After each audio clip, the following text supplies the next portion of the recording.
औज़ुबिल्लाहि मिनश्शैतानिर्रजीम बिस्मिल्लाहिर्रहमानिर्रहीम। Linear algebra में आज का हमारा टॉपिक है लीनियर वेक्टर स्पेस का linearly dependent and linearly independent of vectors. ठीक है। लीनियर इंडिपेंडेंट और linear dependent and independent of vector, इसमें हम क्या करेंगे। सबसे पहले तो मेरे पास कोई वेक्टर गिवन होना चाहिए। ठीक है, जैसे मेरे पास एक वेक्टर था, ठीक है, इसमें वेक्टर स्पेस में, तो वेक्टर है हमारे पास, कोई वेक्टर हमारे पास गिवन होगा वेक्टर स्पेस का। ठीक है, तो हम उस वेक्टर के मज़ीद पार्ट बना लेंगे। Vector v1 v2 up to vn v3 up to so one vn। ये मेरे पास कुछ वेक्टर थे जो इसमें बिलोंग कर रहे हैं। v ऑफ वेक्टर फील्ड, ये मेरे पास वेक्टर्स हैं।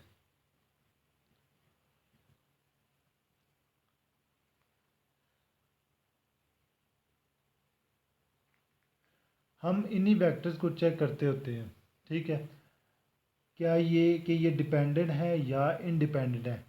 हमने इन्हीं वेक्टर को चेक करना है कि ये डिपेंडेंट है या इनडिपेंडेंट है। कैसे चेक करना है, देखें, हमारे पास वेक्टर गिवन होते हैं। ठीक है, हमने अगर हमारे पास ये ऐसे वेक्टर गिवन है, हम क्या करेंगे, स्केलर ले लेते हैं। स्केलर किस से आते हैं हमारे पास, स्केलर हमारे पास फील्ड से आते हैं, और फील्ड भी हमारे पास गिवन होती है। जैसे ये वेक्टर्स हैं, हमने स्केलर ले लिए, α1 α2 α3 अप टू सो वन, वो ले लेंगे हम अल्फ़ा n। ठीक है, ये क्या है, मेरे पास स्केलर्स हैं, किसको बिलोंग कर रहे हैं, फील्ड को। अब जितने हमारे पास वेक्टर होंगे इतने ही हमने स्केलर ले लेते हैं। जितने ये हमारे पास वेक्टर अगर n टाइम है तो हम स्केलर्स भी n टाइम ले लेंगे। ठीक है, तो क्या करते हैं, इनको आपस में मल्टीप्लाई करते हैं, यानी कि α1 v1 plus α2 v2 plus α3 v3 up to so one αn vn। तो ये इन सब का सेट हमारे पास किसके इक्वल आ जाएगा, 0 0 0 up to so one n times तक 0 तक। ठीक है, अब बात ये डिपेंडेंट और इनडिपेंडेंट में, इसको ज़ीरो वेक्टर के इक्वल लेके चलना है। ठीक है, तभी हमको पता चलेगा कौन सा वेक्टर डिपेंडेंट है, कौन सा वेक्टर है इंडिपेंडेंट है। अब देखें, अल्फ़ा आइज एन जो से, ये जो से हमारे पास स्केलर हमने लिए हुए हैं, alpha eyes not all zero, ये सारे ज़ीरो नहीं होंगे अगर एटलीस्ट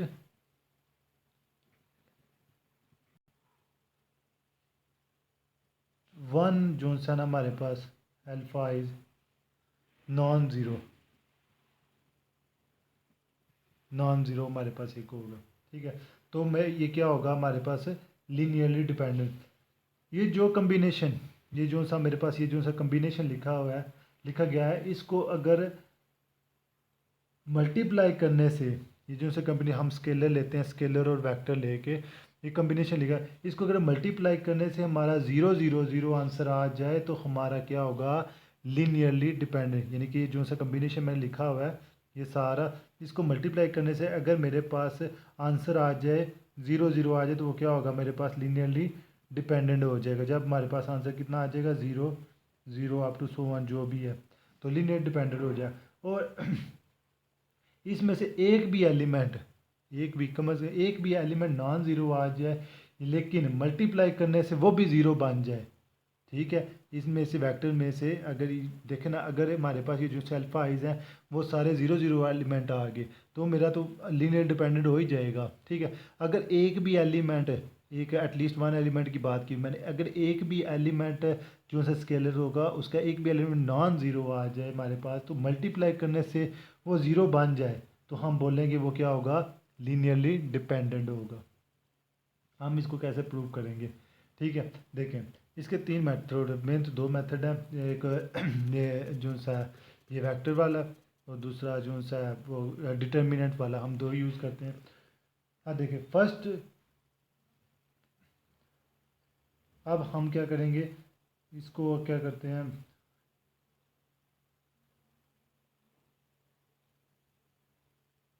जो भी हमारे पास वेक्टर आएगा ना, ठीक है, ये भी बात गौर से सुने, अगर हमारे पास जो भी हमारे पास वेक्टर आएगा उसको हम इक्वल टू ज़ीरो रखेंगे।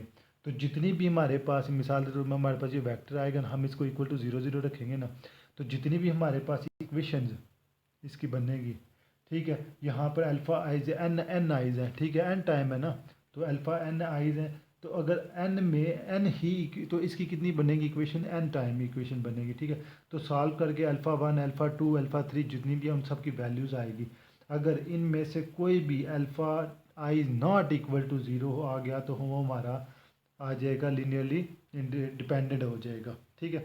लेकिन जब हम इसको सॉल्व करते हैं तो हमारे तमाम अल्फ़ाइज़ एंड जोन से वो क्या होंगे, जो तो ज़ीरो तमाम अल्फ़ाइज़ वो ज़ीरो आ जाएंगे, तो हमारा लीनियरली इंडिपेंडेंट हो जाएगा। और जब हम इसको सॉल्व करते हैं और हमारे नंबर ऑफ़ इक्वेशन बन जाती हैं, मिसाल के तौर पर अल्फ़ा वन अल्फ़ा टू हमारे अननाउन्स है, ठीक है, ये जो उनसे ये क्या हो गए, अननाउन्स है। ये बात बहुत गौर से सुननी है।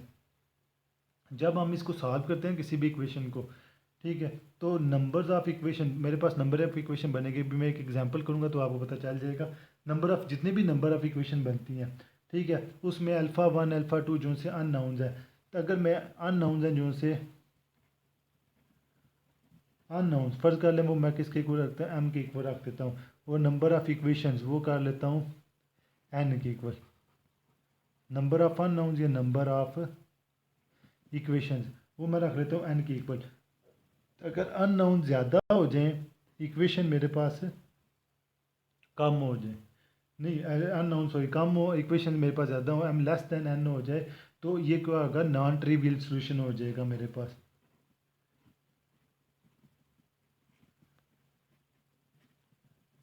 नॉन ट्रिवियल सोल्यूशन, तो इस केस में हमारा क्या होगा, ये कम्बिनेशन जो भी होगा वो क्या होगा, लीनियरली डिपेंडेंट हो जाएगा, ठीक है। ये लाजमी ये केस याद रखना है। अब मैं इसके मतलब ना एक ना एग्जांपल करता हूँ, या अभी एग्जांपल नहीं करते, अभी मैं इसके मतलब को एक बात कहता हूँ। देखें, प्रॉपर वैल्यू क्या हमारी प्रॉपर वैल्यू निकलेंगी, ठीक है, मतलब हमारे पास कोई कोई ये देखें ना, अब यहाँ पे है एम लेस दैन एन है, अगर आ जाए कोई इस तरह की, वो तो नॉन ट्रिवियल सोल्यूशन हो जाए, वो हमारा पे क्या हो जाएगा आंसर में, वो तो लीनियर डिपेंडेंट हो जाएगा, ठीक है। अब देखना है कि क्या हमारे पास के प्रॉपर वैल्यूज़ निकलेंगी इनकी, या नॉन ट्रिवियल सोल्यूशन है, नॉन ट्रिवियल सोल्यूशन के सूरत में तो हमारे पर लीनियर डिपेंडेंट हो जाएगा। अब ये जो सा केस है ना, एम लेस देन एन वाला, ठीक है, ये केस ज़्यादातर होते ही मैट्रिक्स में है, ठीक है, या डिटर्मिनेंट फॉर्म में लिखें, मैट्रिक्स में ये केस होगा, उसके अलावा केस नहीं होगा, ठीक है। फर्ज कर लें, अब अगर यहाँ पे मैं आपके पास अगर उसने कोई वेक्टर दिए हुए मैट्रिक्स फॉर्म, ये वेक्टर है V one is equal to, उसके कुछ एलिमेंट है B one one, B one two, up to so one कर लेते हैं B one N, B two ये दूसरा वेक्टर है, B two one, B two two, B two N, ठीक है, अप टू सो वन हम चलते हैं बी एन वेक्टर तक की तरफ चलते हैं, उसके एलिमेंट है B N one, B N two, up to so one B N N. इनके साथ इन तमाम जो से वेक्टर्स हैं जो मेरे पास सेट दिए हुए हैं, इनके साथ हम अल्फ़ा आइज़ की वैल्यूज़ को मल्टीप्लाई करेंगे, जो से हम स्केलर लेंगे, ठीक है, उन वैल्यूज़ को मल्टीप्लाई करेंगे, अगर वो नॉन ज़ीरो आ जाती हैं तो हमारे पास क्या होगा, लीनियरली डिपेंडेंट, अगर वो नॉन ज़ीरो आ जाती हैं तो हमारे पास क्या होगा, लीनियरली डिपेंडेंट, और अगर ज़ीरो आ जाए तो मेरे पास क्या हो जाएगा, लीनियरली इंडिपेंडेंट। ये चीज़ याद रखनी है। हम इनको क्या करेंगे, वेक्टर्स को स्केलर के साथ मल्टीप्लाई करेंगे, स्केलर के साथ मल्टीप्लाई, अगर वो आ जाते हैं नॉन ज़ीरो, नॉन ज़ीरो आ जाए तो वो लीनियरली डिपेंडेंट हो जाएगा, और अगर नॉन ज़ीरो ना आए, ठीक है, तो मतलब ज़ीरो आ जाए तो वो क्या होगा, लीनियरली इंडिपेंडेंट। यहाँ पे मैं लिख देता हूँ, अगर आपके पास इक्वल टू ज़ीरो आ जाए स्केलर से मल्टीप्लाई करने से, मिसाल के तौर पर है वी आई वैक्टर्स हैं, ठीक है, मल्टीप्लाई अल्फ़ा आइज़, इनको जब मल्टीप्लाई करेंगे तो आपके पास ज़ीरो आ जाए तो वो क्या होगा, लीनियरली इंडिपेंडेंट। और अगर वी आई को मल्टीप्लाई करने से नॉट इक्वल टू ज़ीरो आ जाए तो वो क्या होगा, लीनियरली डिपेंडेंट हो जाएगा। ठीक है, अब मैं करता हूँ इसकी को, अब अगर हम इसको इसी जो से मैंने ये इक्वेशन पीछे लिखी है, वेक्टर्स लिखे हैं, मैंने ये वाले वेक्टर लिखे हैं जो से v1 is equal to b1 b12 up to सुवन b1n वाला, ये अगर वेक्टर लिखे हैं, इनको अगर मैट्रिक्स फॉर्म में आप लोगों ने लिखना है तो वो कैसे लिखेंगे वो भी देख लेते हैं। मैट्रिक्स फॉर्म में हम इसको क्या करें, वर्टिकली लिख लेंगे। ठीक है, ये हॉरिजेंटली लिखे हुए हैं ना, हम इसको अगर मैट्रिक्स फॉर्म में लिखना है तो हम इसको वर्टिकली लिखेंगे। वर्टिकली कैसे लिखेंगे, ये देखें, हम इस तरह को मैट्रिक्स बना लेंगे। ठीक है, तो वो बन जाएगा b11 b12 up to so on b1n, ये b21 b22 up to so on b2n, तो यहाँ चलेगा bn1 bn2 और bn। ठीक है, अब जब हम इसका डिटर्मिनेंट लेंगे, वही बात कर रहा हूँ, जब हम इसका डिटर्मिनेंट लेंगे तो डिटर्मिनेंट अगर हमारे पास फर्ज कर लें ये ए के इक्वल है, ए का डिटर्मिनेंट अगर हमारे पास ज़ीरो के इक्वल हो गया तो वो हो जाएगा लीनियरली डिपेंडेंट। ठीक है, मैट्रिक्स फॉर्म में केस चेंज होगा, अगर ज़ीरो के इक्वल हो गया तो लीनियरली डिपेंडेंट हो जाएगा, और अगर मैट्रिक्स फॉर्म में नॉट इक्वल टू ज़ीरो आ जाए तो वो क्या होगा, लीनियरली इंडिपेंडेंट हो जाएगा। ठीक है, वेक्टर अगर हम वेक्टर के स्केलर के साथ मल्टीप्लाई करके करते हैं तो इक्वल टू ज़ीरो आ जाए तो लीनियरली इंडिपेंडेंट होगा, यहाँ पे इक्वल टू ज़ीरो आ जाए तो लीनियरली डिपेंडेंट होगा मैट्रिक्स फॉर्म में। ठीक है, इन दोनों में सिर्फ डिफरेंस याद करें, मैट्रिक्स फॉर्म में अगर ज़ीरो के इक्वल आ जाए तो लीनियरली डिपेंडेंट, और अगर ना आए तो लीनियरली इंडिपेंडेंट। अच्छा, अब इसके कोई एक एग्जांपल करते हैं छोटी सी। ठीक है, फर्ज कर ले मेरे पास है, हमें क्वेश्चन है, चेक करते हैं। ठीक है, चेक करते हैं क्या लीनियरली डिपेंडेंट है या इंडिपेंडेंट है। ठीक है, केस को चेक करते हैं, कोई एक एग्जांपल ले लेते हैं, 1 2 -3 1 -3 2 2 -1 5, ये क्या है, वेक्टर्स हैं। ठीक है, आप फील्ड, अब सबसे पहले मैं इस पर डिटर्मिनेंट वाला मेथड यूज़ करता हूँ। ठीक है, जो अभी मैंने लिखा है, इनको कैसे करना है, वर्टिकली लिख लेना है, 1 2 -3 1 -3 2 2 -1 5। ठीक है, हम चेक करने हैं, इसका डिटर्मिनेंट लें, कैसे लेते हैं, 1 को रख लें, इन दोनों को, ये रो ये कॉलम छोड़ दें, ये क्या आएगा, -15 +2। ठीक है, फिर -1, ये कितना आ जाएगा, 2 5 10 +3 सॉरी -3, ये माइनस में प्लस हो जाएगा, फार्मूले का माइनस लगेगा, +2 2 2 4, और ये आ जाएगा -9 आ जाएगा। ठीक है, ये कितना हो गया, -13, और ये 7 -7 हो जाएगा। ठीक है, 10 में से 3 निकालें 7 आ जाएगा। अब 4 -9 5 आ गया, और ये -10 आ रहा है। तो यहाँ पे देखिए आपका कोई नॉट इक्वल टू ज़ीरो आ रहा है। ठीक है, नॉट इक्वल टू ज़ीरो, तो जब नॉट इक्वल टू ज़ीरो हो जाएगा तो वो क्या होगा, मेरे पास लीनियरली इंडिपेंडेंट हो जाएगा। अब हम इसी क्वेश्चन को वेक्टर्स की फॉर्म में सॉल्व करने की कोशिश करके देखते हैं कि आप वहाँ पे लीनियरली इंडिपेंडेंट आता है कि नहीं आता। यहाँ पे देखिए हमारे पास क्वेश्चन है, ये है, हमने क्या कहा था, इसको स्केलर के साथ मल्टीप्लाई करना है। ठीक है, तो हम इनको इसी क्वेश्चन को स्केलर के साथ मल्टीप्लाई करते हैं। देखिए α1 मैंने स्केलर लेट की थी, α1 α2 α3 स्केलर लेट कर लेते हैं। मैं क्वेश्चन को डायरेक्ट सॉल्व करने लगा हूँ। 1 2 -3 + α2 1 -3 and 2 + α3 2 -1 and 15 is equal to 0 0 0।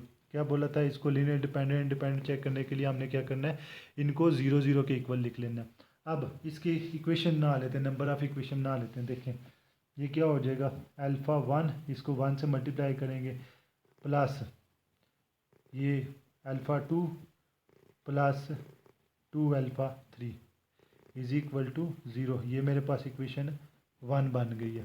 अब यहाँ से 2 alpha 1 minus 3 alpha 2 minus alpha 3 is equal to 0, ये सेकंड इक्वेशन बन गई है। अब थर्ड है minus 3 alpha 1 plus 2 alpha 2 plus 5 alpha 3 is equal to 0। ये मेरे पास थर्ड इक्वेशन बन गया। अब हमने क्या करना है, इन इक्वेशन को यूज़ करके अल्फ़ा 1 अल्फ़ा 2 एंड अल्फ़ा 3 की वैल्यूज़ फाइंड करनी है। अगर तो वो मेरे पास 0 0 आ गई, ठीक है, तो वो क्या होगा, लीनियरली इंडिपेंडेंट होगा।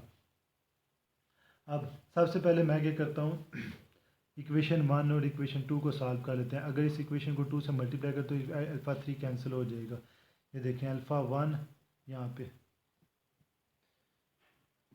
इक्वेशन 1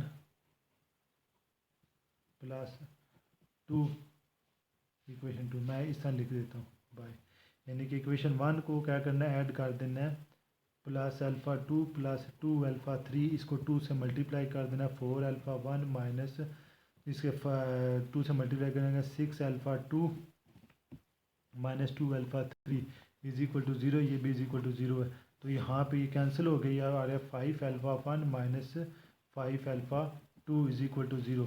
तो ये आ जाएगा मेरे पास alpha 1 is equal to alpha 2। तो ये इस तरह की मेरे पास इक्वेशन बन जाएगी, ठीक है। अब सेकंड और इसको सॉल्व कर लेते हैं। अगर इधर से भी मैं इसको क्या करता हूँ, इस इक्वेशन 1 2 को 5 से मल्टीप्लाई करके इसमें ऐड कर देता हूँ बाय 5, 2 को 5 से मल्टीप्लाई कर देते हैं, हाँ ठीक है, 5 इंटू 2 प्लस इक्वेशन 3 मैंने इस तरह लिख दिया। अब इसको अगर ऐड करें तो ये कितना आएगा, 5 2 ज़ा 10 अल्फ़ा 1 माइनस 15 5 से मल्टीप्लाई कर रहे हैं 15 alpha 2 minus 5 alpha 3 is equal to 0, और ये minus 3 alpha 1 plus alpha 2 2 alpha 2 plus 5 alpha 3 is equal to 0। अब यहाँ पे देखें ये मेरे पास बन रही है, ये कैंसिल होगी, तो ये 7 alpha 1 minus 13 alpha 2 is equal to 0, ये इक्वेशन बन गई है। अब यहाँ पे अल्फ़ा 1 अल्फ़ा 2 की इक्वल है, तो इधर पुट कर देते हैं 7 alpha 2 minus 13 alpha 2 is equal to 0। 7 minus 13 ये क्या होगा, 6 होगा, minus 6 alpha 2 is equal to 0। Alpha 2 की वैल्यू 0 आ गई है, ठीक है। अगर अल्फ़ा 2 की वैल्यू इधर पुट करें तो वो अल्फ़ा 1 भी मेरे पास किसके इक्वल आ जाएगा, 0 के इक्वल आ जाएगा। और अगर इन दोनों की वैल्यूज़ यहाँ पे पुट कर दें, इक्वेशन 2 में पुट कर दें, तो 2 में पुट कर किसी एक में पुट कर दें, तो वो भी क्या है, अल्फ़ा 3 भी मेरे पास किसके इक्वल आ जाएगा, 0 के इक्वल 0। अब मेरे पास तमाम के तमाम वैल्यूज़ किसके इसके इक्वल आ गई हैं, 0 0 के इक्वल। तो मैंने क्या कंडीशन आपको बोली थी, अगर अल्फ़ा को किसी भी स्केलर को मल्टीप्लाई करने से आंसर 0 0 आ जाए तो वो क्या होगा, लीनियरली इंडिपेंडेंट होगा। तो ये भी क्या होगा, लीनियरली इंडिपेंडेंट होगा। मैट्रिक्स फॉर्म में हमने सॉल्व किया तो वो मेरे पास आंसर लीनियर इंडिपेंडेंट है, नॉट इक्वल टू 0 आ गया। यहाँ पे तमाम अल्फ़ा इसके 0 आ गए, तो ये भी लीनियर इंडिपेंडेंट हो गया। तो इसे लेक्चर के अंतर्गत अगर आप लोगों के पास कोई भी क्वेश्चन हो तो आप मुझसे कर सकते हैं। Thank you very much. अस्सलाम वालेकुम।